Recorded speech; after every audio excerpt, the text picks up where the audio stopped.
And welcome to the Dean Obeidallah Show. We're here Tuesday, February 10th. Joining me now, Danielle Moody, host of the Danielle Moody Show, of course, on Substack. She's got the Fire Pit series on Substack. I think is that a different Yep. one? Host of Democracy-ish.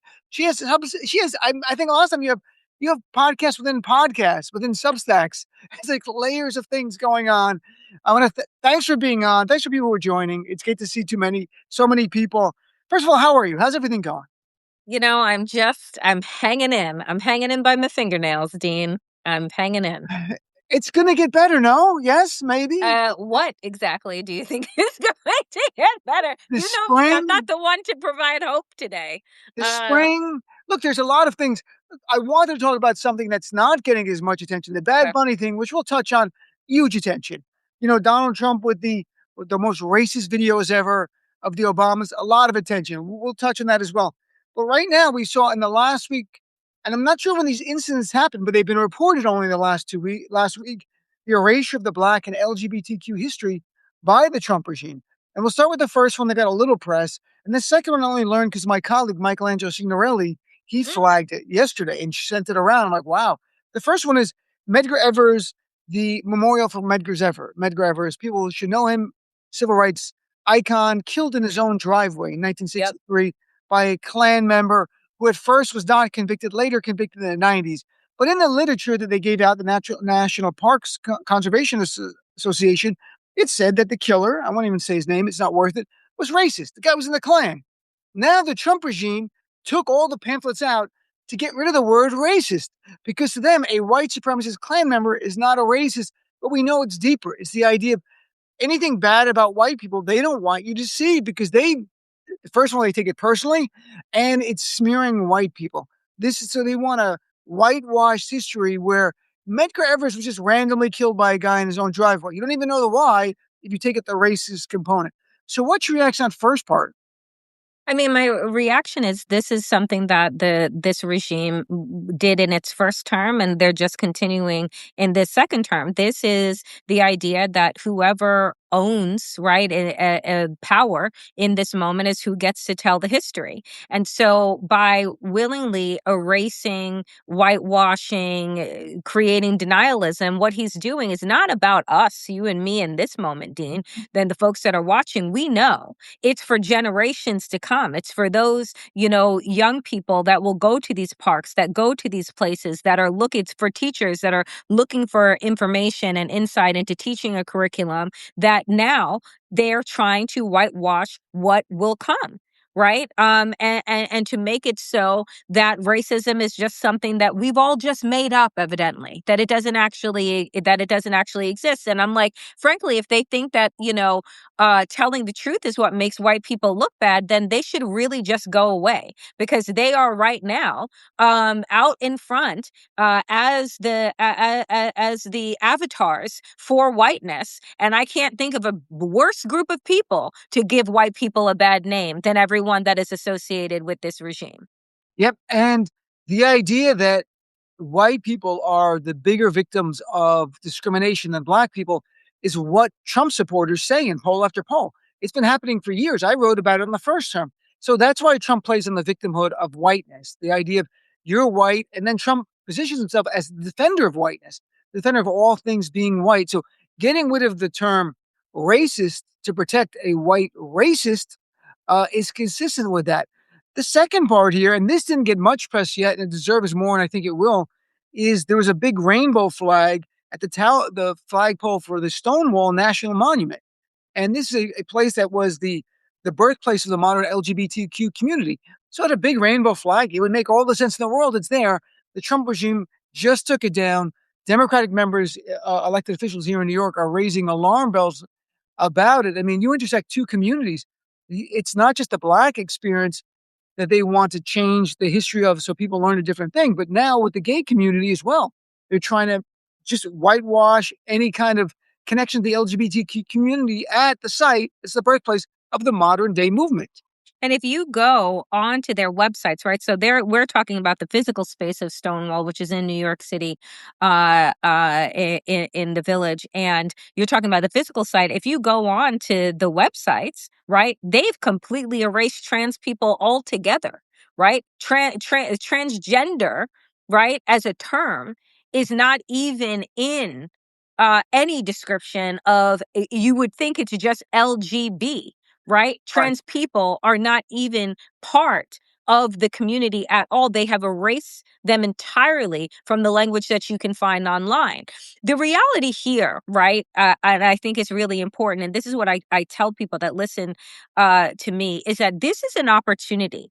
Now, when you are seeing the erasure happening in broad daylight, when you're seeing it happen minute by minute, now is the time to create your own syllabus. Now is the time to honestly, truly, really learn the history of this country through diverse lenses, right? Like everything that they are telling you, like, oh, no, didn't happen, do a deeper dive. Pick 10 books, right? Pick 10 people in history that right now they're erasing, and you make it your fucking job to know the ins and outs of that. Because guess what? They cannot erase the actual internet where things exist, right? So they want to change their websites, and they want to change placards and what have you, so that generations from now, people have no idea. But the fact is that you can see it everywhere. So make it your job to be in the know. Make it your job to be a seer in this moment, right? And share those syllabi with people around you. That's what you can do. Your education is your power in this moment. And, we saw in the past Republicans, even when Trump was out of power, passing all these critical race theory bans in schools was, again, it was to whitewash history. But what's different here is that you actually have the administration doing this in real time in front of us, getting the word racist out of a description that's accurate of the killer of Medgar Evers, then getting rid of the rainbow flag at Stonewall, which is makes no sense. It's outrageous. And it reminds me, I mean, there was a book by Jason Stanley about erasing the past, which is a tool of fascists. And Hmm. the George Orwell quote about whoever controls, I can read you the exact quote here so I don't screw it up. Who controls the past controls the future. Who Hmm. controls the present controls the past. Any who controls the past, you can write a mythology that serves your political agenda. That's what about controlling the past is. So if you're in power today, you can rewrite the history of this nation or whatever nation you're in, and that helps your agenda. And you can feed that to the MAGA base. The white man was once great, blah blah blah, whatever it might be, whatever, and that helps you get people animated, excited. Look at what's going on. I mean, all this is part and parcel. DEI going Hmm. after DEI is part of this, and to me, and I was talking about it on my show last night, the Bad Bunny thing and getting rid of DEI, and I want to get your reaction to this. I see a connective tissue. It's to go back to a whites only segregated society. It Hmm. wasn't like at Turning Point, they had four performers. They could put one of color. But by design, they chose not to. They went with four white performers to counter Bad Bunny, which was brown and black performers. They want a whites only thing. DEI is they get rid of black and brown people from offices, from universities, from society. And you can be the whites here and the colors there, pre Civil Rights Act. And that's the Project 2025 really talks about undermining the Civil Rights Act without saying it that bluntly, but that's what they're getting at. Do you think their goal is really a new Jim Crow? I think that their goal, if you want to take this walk with me for Sure, a I'm here. moment, I'm here. but I think that the goal is not only Jim Crow 2.0. I think that their goal is actually the reinstatement of slavery. I think that their goal Mm, is to build these mega concentration camps, which are popping up, that they want in all 50 states, and they have the absolute money and resources to do so. $170 billion. ICE is now the 16th largest military in the world. What I believe, and if folks think that those mega facilities are for the undocumented, are for the quote unquote immigrants, they are not. They are for those that disagree. They are for the mm, academics. They are for the journalists. They are for the dissidents. They are for us, right? And so the idea here is that what are the stocks that went through the roof when Donald Trump was elected? It was private prisons, right? And private prisons make money when they have bodies that are in there. The more bodies that are in there, the more money that they make. And so they have seen an industry in cruelty, right? And so what we have to understand is that when they name everyone as a terrorist, everyone becomes a domestic terrorist. You pick all of these people up. Well, then guess what I can force you to do? I can force you to work. I can force you to do the work that maybe you were doing if you were a field worker or construction worker or what have you, but now you're doing it for free, which makes me, as a CEO, as a shareholder, I've completely cut my bottom line and I've removed the people that I believe are poisoning the blood of this country away. So I can force sterilization, I can rape, I can do all types of things that are happening right now. The ACLU has put out reports of the torture and the abuses that are going on inside of these detention centers right now, right? And so if you fill them all up, and then you are able to say, well, these are all criminals, and folks need to we know how we feel about prisoners in this country and criminals, and they've done wrong and they are deserving and blah, blah, blah, blah. Well, then guess what? I have my new workforce that I don't have to pay health care to, that I don't have to answer to.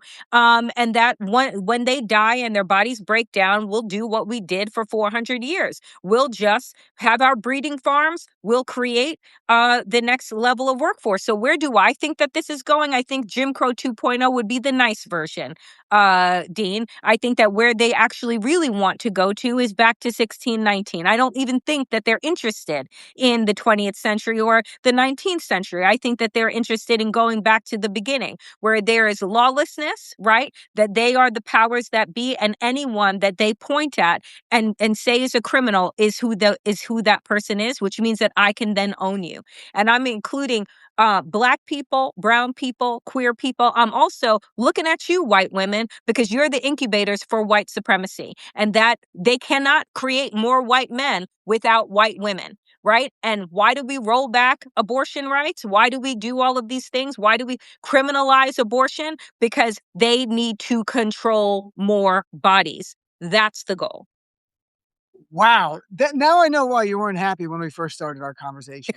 Because you know where this is going. Danielle is warning us. Look, I'm not making light of it. I am deeply concerned of what you're saying. And there was a Fifth Circuit Court of Appeals decision on Friday, and I do these "You Are My Guest" segments. Maybe I'll do one this week where I just do a deep dive of that, and people can hear about it. But in some, the Fifth Circuit Court of Appeals reversed all these other court decisions. They only controlling in the Fifth Circuit, but around the nation, other courts have rejected.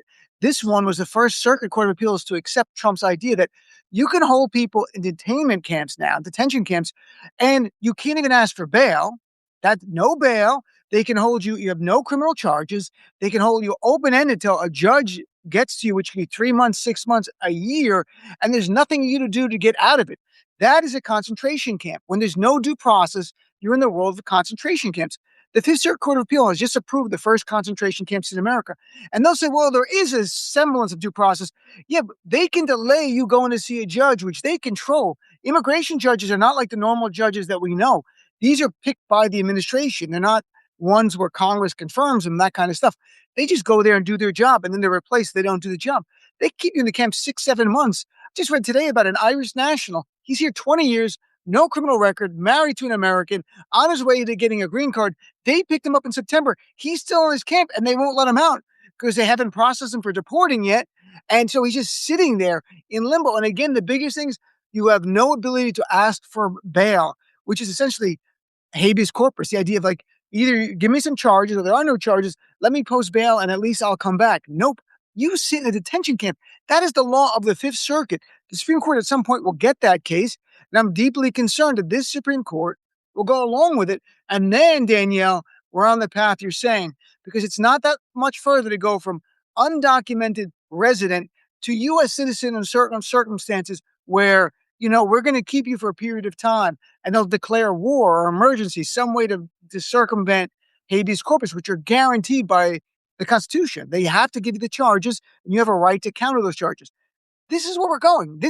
I agree. This You is where, deny history, right? yeah. You have to deny history not to know where this is going. And I want people not to be scared, prepared. Be prepared, not scared, be prepared.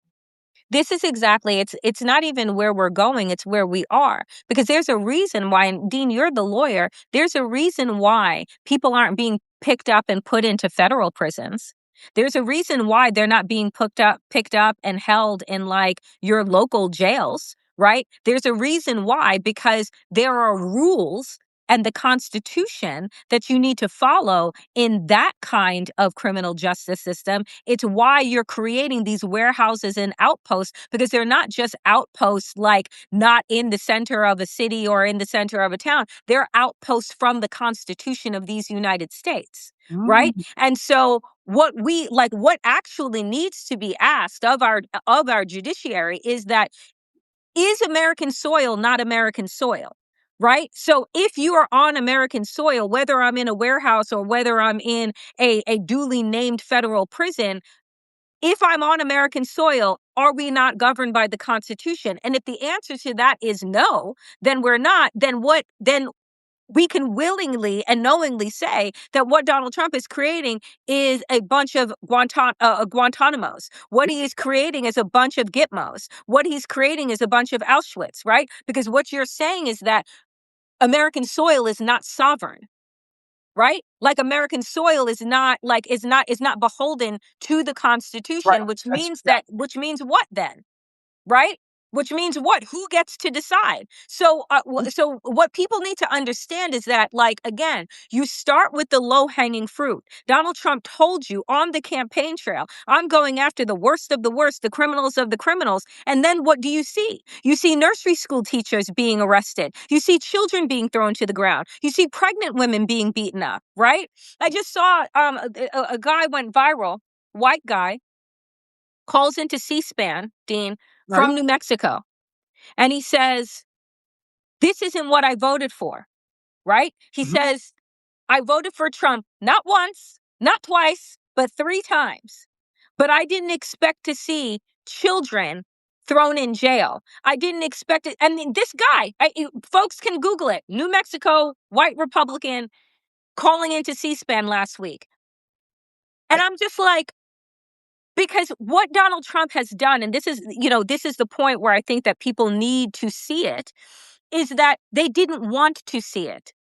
They didn't want it on their screens. They didn't want to be scrolling through this shit, right? Like that's a good point. they would be fine Right. if Donald Trump was doing this, so long as I can just go out to eat. I can just like open my computer and see like, funny clips and cat memes, that I'm not seeing devastation and tear gassed, nursery school teachers and whole communities under occupation. Like, so now that they are seeing it, it's like, oh oh God, make it go away. And that's an excellent point that it's not that I don't know if they care, but now it's undeniable and it's the person you elected doing it. So you're called out to answer for it. And there was one case I wanted to, and in fact, we were going to have a lawyer on and a good friend today, but the woman was hospitalized, not who the person was going to be on, but a young Palestinian woman, Lakeya Cordia. It's Lequaakordia. She was a Columbia student protesting against the genocide. She's been in ICE detention for almost a year. They've kept her there for a year, and she was just getting out now. I just saw she was just out of the hospital. She was rushed to the hospital after a medical episode. And yesterday, her lawyers, we were emailing who were going to come on to go, we can't come on because we don't know where she is. They said she had a medical incident. So they were worried she could end up being dead or they don't. So now at least they've located where she is again in the system. 1 year. Her mom's a US citizen. She's not a citizen. They've kept her for a year. They didn't deport her in a year. So you're not going to deport them. You're not going to have a judge determine should you have your rights here or not. And just so it's clear, everyone should know this. The Bill of Rights applies to citizens and non-citizens. It's anybody on our soil. There are different rights you get as a citizen versus non-citizen, like the right to vote and those kind of things. But not this. The freedoms that are guaranteed in our Constitution apply to us equally. And so they have kept her for a year, and she's 33. Imagine spending a year in this detainment camp, which is a concentration camp, when there's no due process. So people people who are tuning in here get it. People listening to the show, checking us out on Substack, understand. I think the obligation on all of us is to share this with as many people Yeah. in a way that seems sane and not like you're Carrie Matheson in Homeland drawing all connective tissues to a thing. And you see, it's here. It's like, no, this is real. This is history. It's history come to life. And I wanted to touch on the horribly racist thing by Trump about the Obamas. Mm-hmm. And everyone has seen it. They pick them as apes. It's one of the most despicable. It's racism 101. It's white supremacy 101. He never apologized. He won't even admit it was a mistake. He blamed the staffer, but still not apologize at all.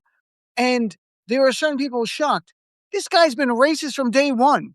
Like, I think the only shock was the backlash was much more swift than they expected because to remind people, the White House at first defended it. They called it fake outrage. They knew what was in it. It was flagged. They didn't go like, hey, the right answer right away would have been like, we really didn't know it's a mistake. Nope, fake outrage. And the MAGA people like Laura Loomer, that feces with lips, was saying is all defensible. She's the worst. She's a vile, she's an anti-Christian, anti-Muslim bigot. She is a vile religious supremacist terror. She's horrible. She blocked me years ago. I've known her long before she became famous. I would fight with her on Twitter, just anti-Muslim, but also anti-Christian. And people don't get it.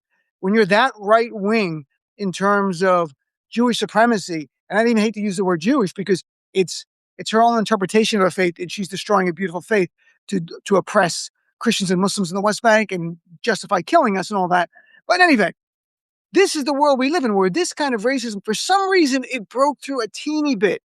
And do you have any insight why? I mean, a few more Republicans than usual actually said something. Not all of them, but a few more than the usual suspects. I'm like, what is going on? Is it Trump losing support in the polling?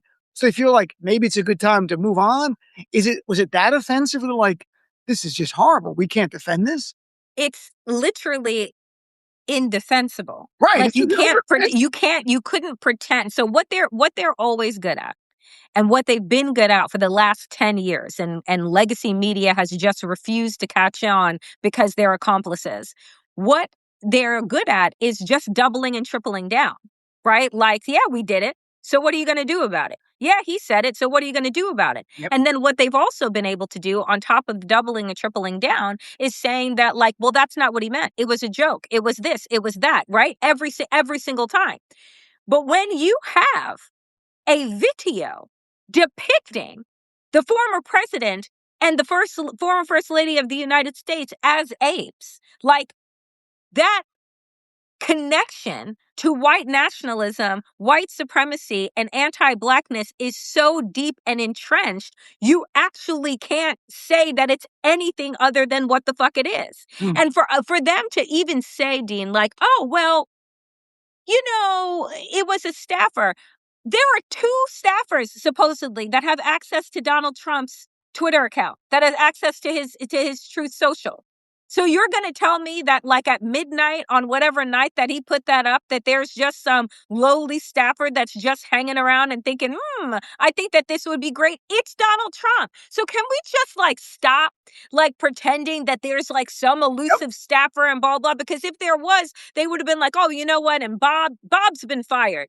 No, he's not, because Bob is the president of the United States who, since he was born with every racist bone and spoon in his mouth, right? Like, the man, when he's in New York City running real estate, was sued for not allowing Black and brown people to rent inside of his buildings. The man took out a full-page ad calling for the execution of innocent Black children. The man has attacked every single Black person, every single Black woman, like, that he has come into contact with. He's called the nations shithole countries, right? Like, so you're going to tell me that all of a sudden now, oh, it wasn't him? He's the one that started birtherism. He told us that Barack Obama wasn't even fucking from here.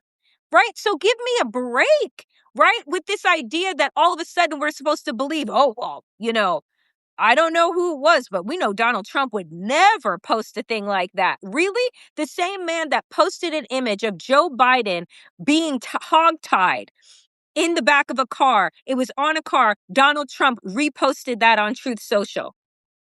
In the first time, he reposted some of the most vile anti-Muslim garbage when that was his target. And then since then, Qatar and MBS bribed him so he doesn't talk about Muslims anymore, which is kind of bizarre right now. And just a few weeks ago, Donald Trump talked to the New York Times and talked about the Civil Rights Act. And I'll read the exact quote because he's against the Civil Rights Act. Yep. White people were treated very badly. A lot of them very badly. He goes, of the idea they couldn't get into colleges. I think it was very unfair. So the Civil Rights Act, not DEI, not affirmative action, not anything else. The Civil Rights Act of 1964 was unfair to white people. going back to the earliest point of our conversation, they want to go back to a whites only society. They know they've lost. When we're all playing, when all the brown and black people and the white people they don't like are all in the game together, they don't do well. A lot of it's because they suck. That's the truth. That they're not that amazing people. They think they're great and they suck. So what they want now is like, okay, I have an idea. You brown, black people and your white friends, which about 40% of white people are Democrats, you go play there. We're going to just have our own little, white supremacist games here. And, you sort of touched on this earlier. That's not far from the origins of this country. To Yeah. be blunt, we don't talk about it because it makes people uncomfortable. The origins of the nation were white supremacy in the Constitution, Yep. protecting it with the Fugitive Slave Clause and the Three-Fifths Compromise. And in practice, only white men who were Christian who owned land could vote in the earliest days. So on some level, they are going back to the origins of this country. Now, we thought we'd move beyond that, but they're actually true to the origins, and it's up this fight back and forth. I mean, white supremacy is as American as apple pie, but then again, so is progress and moving forward. And it's a push and pull between these two. This vile. I mean, I think we have to abolish MAGA. I don't know how you could coexist with a political movement that's white supremacist. It is anti-democracy. It wants Christian law, the way they interpret it, to be the law of the land. How do we coexist? You can't find common ground. And if you lose any more elections, it's over. That's the problem. We have to destroy them politically. How we do Yeah, that and is a challenge. I honestly I don't I the problem, I mean, we can go all the way back. Why are we here, Dean? Is because the original traitors, the Confederates, were never held responsible for trying to secede from this nation and causing a civil war because they refused to give up the ownership of other human beings. And instead of being punished, right? Instead of being punished, right, to the fullest extent of the law, they were turned into heroes, right? They were worshiped and turned into martyrs, and they have high schools and highways and chiseled into marble, right? Is what happened to the Confederacy. If they were held responsible for their crimes to Mhm. the fullest extent, if we had taught it in the way that the Germans said following World War II, we're going to make sure that every single generation that follows understands the depravity that went on here, and it's going to be taught and retaught over and over and over again. It's going to become a fabric of our nation. And instead, what did America do? They made a deal on the backs of Black people and then introduced Jim Crow for 100 years. Right? That's what they did. And then you want to talk about Donald Trump's erasure. You want to talk about his whitewashing of history. Well, why do most people only know about 5 Black leaders? Because it's the 5 Black leaders that they have sanitized and told you that you should know about. Why don't you know about the inventors that have done everything to give you modern access to fucking heat, electricity, Mm. streetcars, et cetera, et cetera? Why don't you know that? Right? Because like it was important to the system of white supremacy to make Black people criminals, to make them incompetent and lazy and deserving of oppression and force. Right? So like, again, I look at all of this and it's just like, this is what happens. Again, Joe Biden, Merrick Garland, they are responsible for why we are here. You had the opportunity from day one, after Biden's inauguration, following the insurrection, to Mhm. hold Donald Trump accountable, not to wait until he regathered himself and got bigger and more steam and more powerful and then announced that he was going to run for a reelection. You had the opportunity when that chopper took off from the South Lawn, that as soon as it touched down, that there were federal agents waiting for him. You didn't have to wait to concoct another investigation. You already had the Mueller report. You already had things that were brewing. So the fact that you decided to wait because you wanted to preserve institutions, they did again what they did back in the day to the Confederates. Oh, they'll forget about, oh, they feel bad. Oh, don't worry about it. And then because you don't take down the top, all you have done is seeded ground for now this cancer to having grown and metastasized across the country. Yeah, I'm reading a really good book on Reconstruction because that's the kind of fun things I read.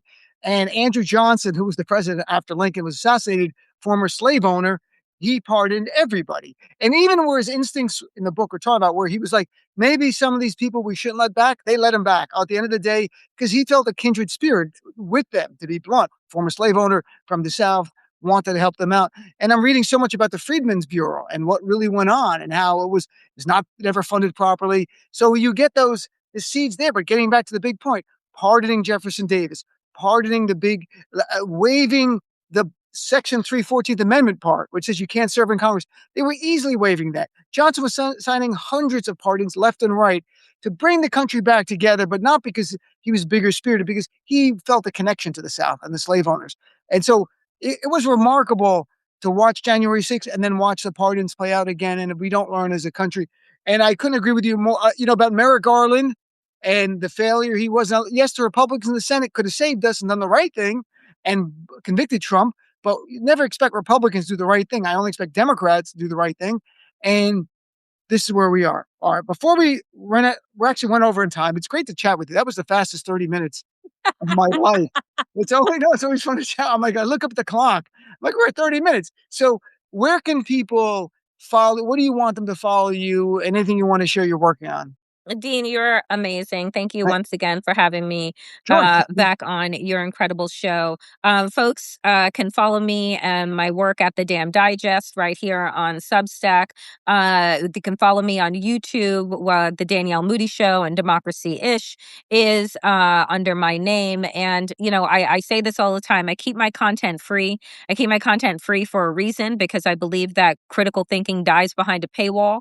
And so, but if you have the ability to become a paid subscriber, consider becoming a paid subscriber to the Damn Digest or becoming a paid subscriber to my YouTube channel. But if you cannot, simply just subscribe. Just subscribe, because again, I don't paywall my content. My friend, it's great chatting with you. And thank you for everybody who joined. I see all the comments. I wish we had time to go through them. And people are like, bring Danielle on more. She's very busy, but I'm lucky to get her. I get her once a month. I'm very happy. Thank you, Danielle. Thank you, everyone, for tuning in. Really appreciate it. Love you all. Have a great day. Have a great day, my friend Danielle. Thank you. You too. Take care.